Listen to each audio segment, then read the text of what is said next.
Okay, Reverend Crystal Cox here, the Awakener, page 38. Okay. Parallel universes are brought about by thought. Oh, I love that.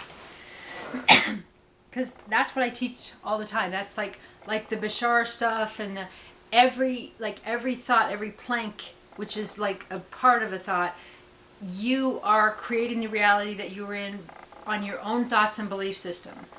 And you move to a parallel version, much like people call the Mandela effect, which is a quantum leap, a shift in timelines based on your own thoughts. Okay, so parallel universes are brought about by thought. Here we can create alternatives and variations to life. We create reality by our thinking. This means that the full spectrum of the way life is created, and by the way, this means that the full spectrum of the way life is lived is created by each individual, both in their own personal life and for the planet as a whole.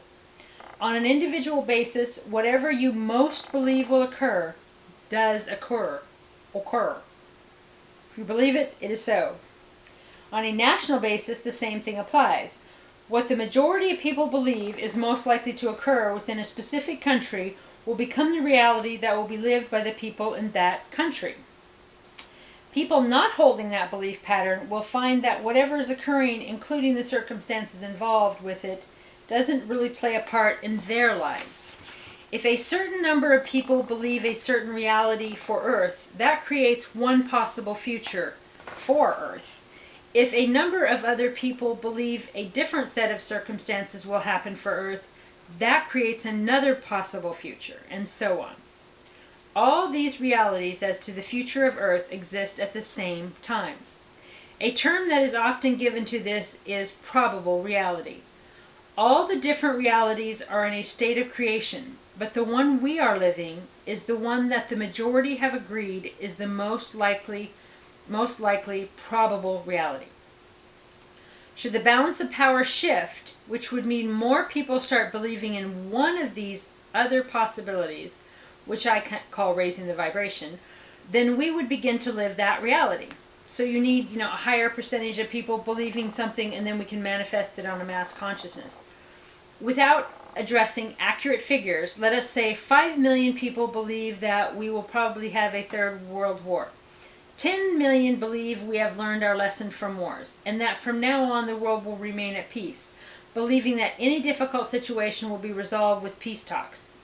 What is being created here is no third world war, because the majority are choosing to experience peace. Incidentally, the possibility of a nuclear war was decided against by everyone on Earth on a spiritual level about 12 years ago. We have seen many prophecies of great destruction on Earth and talk of huge land masses sinking, realities that seemed the most probable when viewed by Nostradamus and more recently by Edgar Cayce, have since altered and are no longer probable contenders for the future of Earth. Owing to the tremendous work done by the light workers on Earth and the ascended realms of light, a great change in mass consciousness is occurring and has occurred. A great responsibility lies in the hands of the lightworker. It is the power of positive thought. If you agree that the earth needs to be cleansed in a devastating and traumatic way, then you are adding power to this creation with every utterance and every thought. Every time you tell someone that this is what will happen and they decide to believe it, their energy is also added to this creation. If instead you see that the earth may be cleansed gently and easily by being filled with light, you add power and energy to this reality. Yes! Every time you pass on this information to others, more and more energy is added to this reality. The first scenario, creating fear, sees people moving inland and storing food supplies. The second reality creates love, positive energy, and finds people forming light centers and visualizing light flooding the earth. There is absolutely no doubt that it is we who decide exactly what will happen on Earth. Every single thought, every single word, every trigger, every program, every belief contributes to creating your reality and the reality of others. in the mass consciousness way. The most probable current reality for Earth, by far outweighing any other, is the ascension of Earth in a gentle way. The likelihood of this changing is extremely low, as it has already been agreed by the light force. Yes! The most probable current reality of how that will occur will be the one that Earth Mother herself has chosen and is backed by the majority. The choice she has already made is that it will occur gently with the minimum of disturbances. She wishes to use the light being sent to her to transmute any dense energies that may still be contained within her. She has the same physical, emotional, mental, and lower spiritual bodies as we have. To the degree that the Lightworkers continue to create this as a reality and do not agree with scenarios that would predict mass death and destruction, and the amount of light they continue to focus will be exactly how gently the Earth will make her ascension. The whole process could take place without one flood or earth tremor. This is not to imply that one reality is wrong and another is right. Simply that alternatives are available, and we choose which one we wish to create. And of course, we do this by our own thoughts, our beliefs. It is entirely up to the responsibility of the Lightworkers fully to grasp beyond any doubt the idea that you create your own reality. You create your own reality. You create your own reality. It's not poppycock. It's true. Another concept that needs to be quickly grasped is the great power of thought. In fact, just about the only true area of difficulty left on Earth that a percentage of the light force still haven't truly understood is that each time they think a negative thought, they are creating it. Also, each negative thought places a little hole or tear in one's auric field, which can let in negative energies or entities. As each Lightworker connects more fully with their I Am presence, the power of their thoughts magnifies greatly. When fully operating with the I Am, there can be no negative thought at all.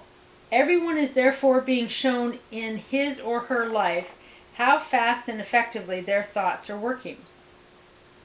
The gap between the time you think a thought and observing its manifestation in the physical universe is lessening. This is so that everyone can get used to the idea of being a master operating with a positive creation. You, as the master, can choose a positive reality for Earth. I've been noticing this more and more, and a lot of people that I've been talking to have been the thoughts, you think something and then it's appearing in your life. And in dream time, I've been experiencing needing like a tool or something and it just appears, which is different for me. And so we're really able to create, like I have a friend recently who wanted a certain book for free, got it the next day for free, just mentioning it. And so we can't do it with everything yet because most things still have too much attachment to it. More on that another day. Okay, so perhaps you would prefer to choose the reality that the Earth is a perfect, balanced, harmonious world of great tolerance, peace, and love, receiving a continual flow of love and light from everyone on Earth and in the heavens. This uninterrupted, pure flow of the love and light of God, of Goddess, is gently permeating through every life form on Earth. All dense energies have vanished into pure light. Okay, that's it for today. And next time we'll do chapter 4. And if you feel like donating to our church, it's bbgoddesschurch@gmail.com. Have a great day, and Goddess bless you.